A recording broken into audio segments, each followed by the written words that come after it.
this could be nuts. But agreements still have to be made. So there could be a lot brewing and nothing happens, or there could be a lot brewing and a lot happens. Because I think, interestingly, unlike previous years, maybe not immediate previous years, but a couple years, 5, 6, 10 years ago, if you were like on the verge, you weren't throwing your cards. You're not like jumping out. No. It feels like teams are ready to just jump out right now. Little resignation. Exactly. It's smart. I think it's smart. I think you have Especially in the NFC. Especially in the NFC, because there's 3 elite teams that maybe on a good day, your best day, you beat them. But if you have anything less than your absolute best day, you're not beating them. So why even worry about it? And one of those teams is the Rams, interestingly enough. You're starting to see them. Yeah, well, they got to pay Jalen Ramsey eventually. Keep Talib. You and I were talking about this before we came on. He's out. Rounder. Yeah. He's old. You're right. He's old. He's been around rounder. I'm like, that seems light for him. But I guess he's already been traded once. Yep. Actually, twice. And watch, I would think the Dolphins spin him off now. What are the Dolphins going to do to keep Talib? Probably. You're right. He's cheap. He's expiring, whatever it is. It's weird to use those words in the NFL. It's coming. It's got an expiring contract. I know. But, so we're starting to see a little bit of action here. Obviously, the trade deadline is about 55 minutes away from right now. So some things could happen, as they often do at the last moment. We'll keep you updated as they do go down. But, just to like surface it and look at it from a totality standpoint, BT, it seems like teams are doing this now in the National Football League for a couple of reasons. One, they want to get rid of a contract that they it's like the basketball methodology. We have a bad contract. Let's push it off on somebody who might be able to use it or turn him around or whatever it may be. But the other thing you're starting to see, and it's weird because it's to the benefit of the player in large part. They know they're not going to re-sign a pending free agent. They jettison him off to somewhere else. Yeah. Right? And like a Leonard Williams yesterday with the Giants. To the Giants. Yeah. And look, this could end up being a horrible acquisition for the Giants. It's great for the Jets. No, I'll take it. I'm thrilled. I didn't want him. You weren't paying him. Nope. You get a third and potentially a fourth. Yes. If the Giants re-sign him. Correct. A fifth if the Giants do not. And to be fair, if he does go somewhere else, the Giants will get that third-round pick back. Exactly. There'll be some compensation. So they're kicking the tires, get him in the building, see if they can untap something. It makes so much sense. It does. It's amazing that it just took this long, like for 2019 football to adjust. It's nuts. To what other leagues have been doing for decades. Yeah. Really forever, to be honest with you. Yeah, and the one thing, and listen, I've seen this, and I've read this a lot, and I heard this a lot driving in locally. Now, this only applies to a couple of the teams, but amazingly, the Jets are really in the middle of this. Oh, obviously, Leonard Williams, we just mentioned him. He was a former first-round pick, number 6 overall a couple of years back out of USC. Jets got a steal. No, they didn't. He wasn't what they thought. He's gone. And now you have, and listen, I mean, I don't throw this word around loosely, especially when I watch him play every snap. I mean, I don't use the word great for very many people in any sport. Jamal Adams is great. Yeah. And, and Le'Veon Bell is great. He just has no holes.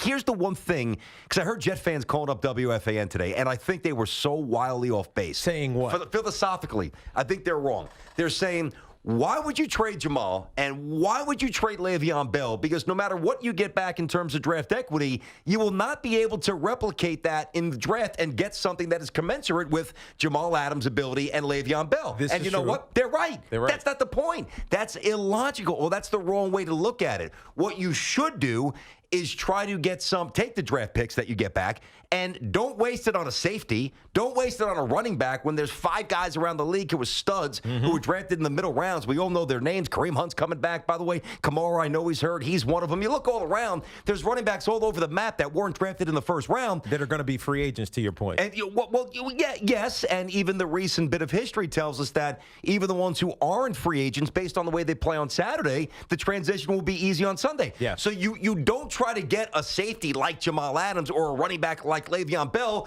You get a left tackle who can actually give a little room to Sam Darnold. Or you get an edge rusher that can actually, get to the opposing quarterback. Like Chase Young. You get a corner yeah. like Jalen Ramsey, like somebody like the positions that you need. Quarterback, offensive line, defensive rush, edge rush, and a corner. So you don't try to go, tick-tick. You go tick-tack. Yeah.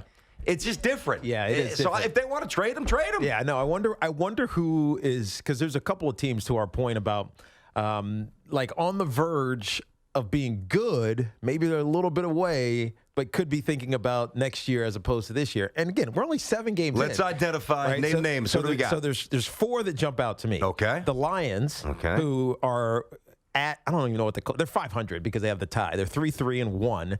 The division is going to be hard for them, but they're not fully out of it. I think they go on a streak. They can maybe sneak in. What are the Packers in the division? 3-0, right? The Packers are 3-0 in the division. In the division, they're 1-1-1 in the division. But they're not getting a wild card. I agree. So they got to win the. But go ahead. So Lions. But so they're 1. Okay. Even though they're on the verge of having, potentially a successful season. Like, I'm hearing they might trade Darius Slay. They could win. Exactly. That to me, I mean, Darius Slay's a stud. The other one is the Panthers. Okay. At 4-3 because, we thought they were doing okay with Kyle Allen. They got their doors beat off by the San Francisco 49ers.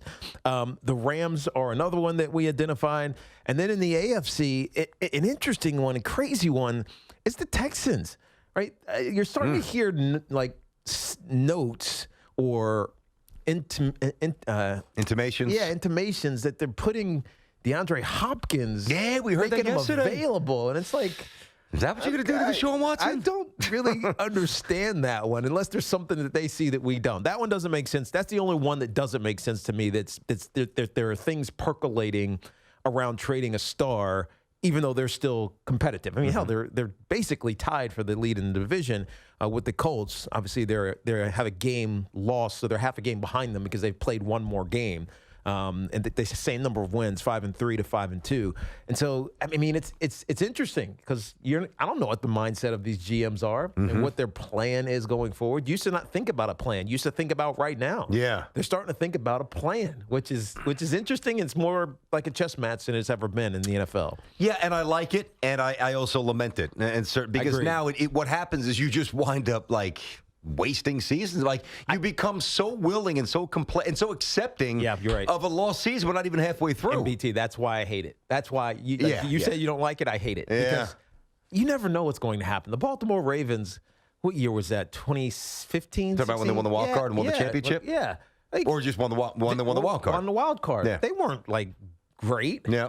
But they persevered. They got better as the season went on. Well, look at the Giants. Better example. 2 titles, 2 wild cards. Dude, the Giants in 2007 are the perfect example. Because at the beginning of the season, they were terrible. And then they started to flip it. They had that big game in Buffalo, of all places, in their penultimate game. Yeah, who was the running back who had the big Bradshaw. It was Bradshaw, that's right. He went crazy on the Bills. That guaranteed them a postseason spot. They played the Patriots tough, and then we all know what happened. They get into the postseason. Eli's damn near perfect through all of the postseason. They go to Green Bay, Tampa, Dallas, go to Green Bay, went in that crazy conditions out there, and then beat the previously undefeated New England Patriots, the best team in the history of the NFL. They were calling it before they lost that Super Bowl. I know. So, I hate the fact that a team like that 2007 Giant squad or the 2015 or 16, I can't remember which year it was, 16 Ravens squad, is just not going to exist right now, right? It's just that team is not going to get the chance to figure it out. Maybe. The one thing that makes that Giants team unique, unlike, say, the Lions, the Panthers, the Rams, and the Texans, all teams that you gave me. Now, we didn't know it in real time because there were points where the Giants really struggled. Yeah. And, you know that. Yep. And I was doing local radio. It's like, is Eli the guy? People were begging. People really thought Eli wasn't the guy. You're right. And this was a couple of years into his career. But the Giants, in obvious hindsight, had a terrific offensive line and a terrific pass rush. Great point. So I don't see a terrific offensive line for the Lions. I don't see that for the Rams. Wentworth's getting up there in age, obviously. I don't see that for the Texans. Deshaun Watson's always running for his life, and he's a superstar. But, and J.J. Watt now on the other side is banged up. He's hurt, so their pass rush is compromised. I get it. I see both sides. I think here's the other thing you have to weigh. If you're a fan of a team that happens to be a little down and makes this decision today in the next 50 minutes to strip away assets, if you are a fan of a team that in the last 7, 8, 9, 10 years has given you enough belief to believe that whatever they get back, that they'll spin that into something good, you're saying, let's go. Let's accelerate the rebuild. If you're me, if you're a Browns fan, although they're not going to strip away. No. If you're other bad teams, and the Lions, I guess, historically have been bad, but they've been better this year, so I don't really want to throw them in the same waters with the Jets. It's unfair to Detroit.